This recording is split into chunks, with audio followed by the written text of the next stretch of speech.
Hello and welcome. I previously did a video called The Monster of Monza featuring the Ferrari FXXK, and I was asked to compare that to this one, Lamborghini Huracan Performante. This is one of my favorite vinyl designs. It just looks awesome. This is also the car that's featured in my main thumbnail, where I'm way up in the air at Laguna Seca.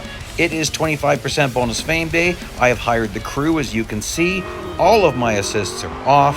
I use tilt B controls and steering sensitivity 0. Now, all of that is really important, except the steering sensitivity is more of a personal thing. Oh, by the way, you have to take cuts if you're going to do this. Don't freak out. It's just what you have to do to get to an endless endurance race. This isn't about me cheating so I can beat my friends. I can beat most people without having to do anything like this. This is about earning currency, and we're going to get into that. So, like I was saying here, to do this, because of the off-track cuts, you definitely must have all of your assists off. And I'm always going to argue that some type of manual controls are best. So whether that's tilt B or tilt C, or that there's different controls like that where you don't have automatic accelerator. The reason for that is when your car loses traction, automatic accelerator is going to keep you losing traction. Just think about it. In real life, if you're driving a car and you start to slide, if you just keep it pinned, it's just going to get worse. Or if you slam on the brakes, it's going to get worse. You want to be able to lift and regain control. Now, in real life, with all-wheel drive, that can be a bit different. By the way, we're about to warp ahead to lap 4 because the first few laps are kind of boring.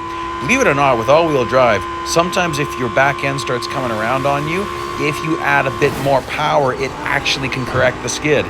Of course, you reach a point of no return, though, where you're going way too stinking fast. Anyhow, doesn't necessarily work in this game, but all-wheel drive and four-wheel drive cars definitely handle differently than rear-wheel drive and front-wheel drive cars in this game. So it's kind of cool to look at that. And here we are, like we're already hitting the perpetual point, which is pretty early for Monza. So first thing I want to mention here, by the way, look at that. I mean, that's amazing, the overtakes you can do in this car. This one doesn't have slipstreaming, and the Ferrari FXXK version does. So that definitely affects things. However, this version without slipstreaming, I would say is actually easier. And there's a big difference you're going to see right here.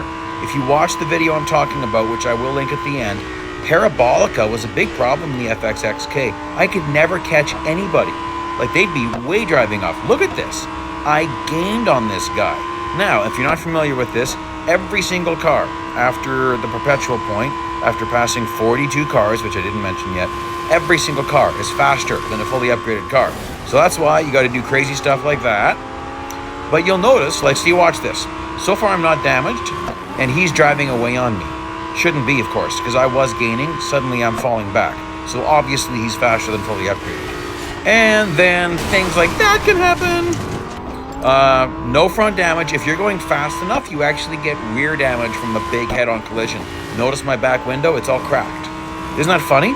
If you crash fast enough, the game coding doesn't quite know what's going on, and it decides, oh, well, I guess you had rear end damage. It's really funny. Now, watch as we get to the Ascari chicane here. It's amazing how fast this car can do this chicane. Like, look at this. No off track. I'm going to catch this guy and overtake him, and I've got some damage. Like, it probably didn't hurt me yet, but that's crazy. This car will perform above its PR rating. And that's just because this car has incredible downforce. If you get going fast enough, you can thrash your phone sideways and you will not lose traction. It's pretty crazy. And it's a really awesome car. It handles so good at all speeds, actually. Now, we're going to slow this down a bit. Check this out. Watch closely. Oh, that's not good, but watch this. Pop! My window just blows up.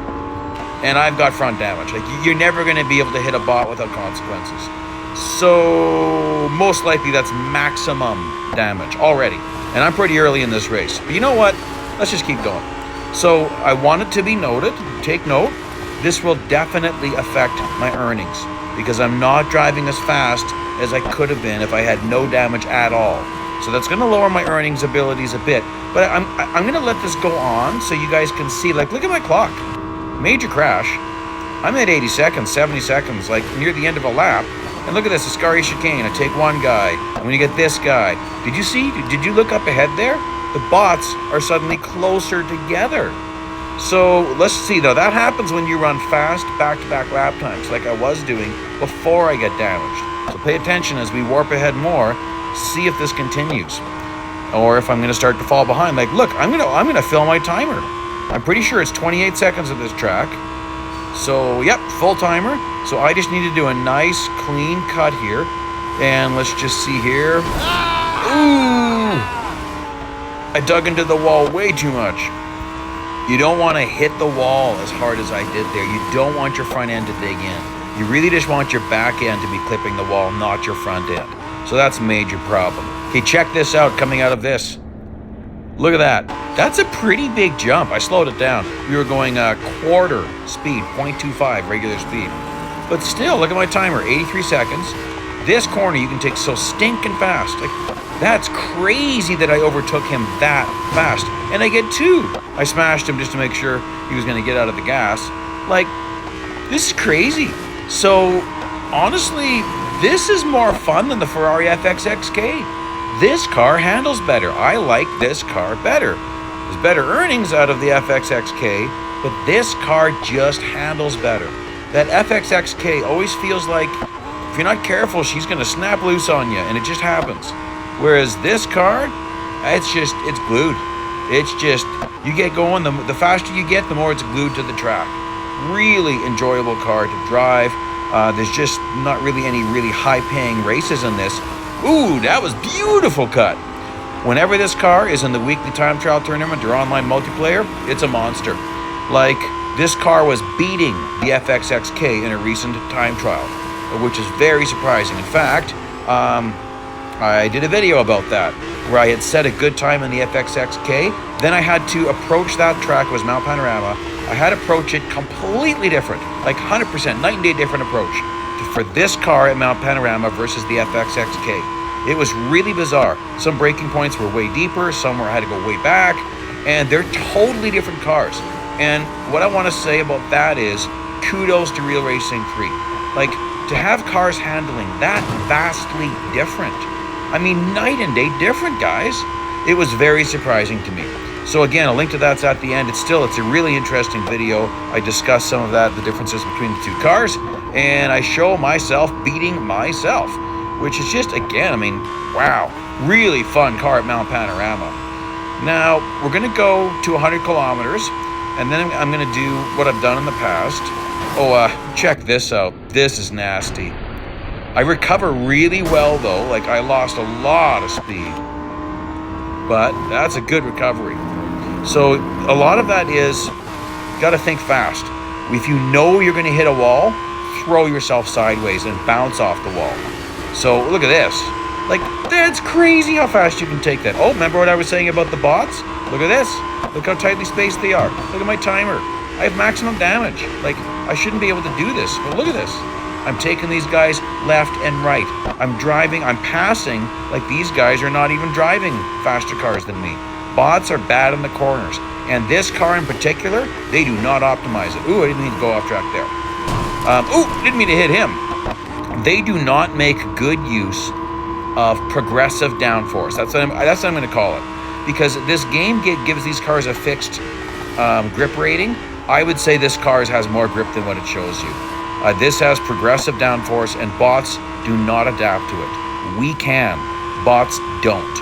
So we're going to get to pretty close to where I'm going to be calling this race. Well, 100 kilometers. We got a little ways to go yet. Got to keep taking these cuts nice and clean, though, guys. Come on. Yeah, that sucks. I mean, I've already got maximum damage. Let's warp ahead and just see here. Like, look, we warped ahead another lap, and I'm still filling the timer. Like, you can get away with some really big problems. Now, obviously, that's going to hurt my earnings. Ooh, look at that. Okay, tilt B controls. I lifted off the throttle, turned it the correct way, and right back on the throttle. Wasn't even off the throttle for a full second. So you can do pretty cool stuff. Tilt B is so useful. Also, you can get virtual tilt A handling. I do this all the time. If you pay attention to the screen, you'll see sometimes brakes and gas at the same time, just like now, okay? This is the millisecond I release on the gas, I get my brakes. So I call it preloading the brakes.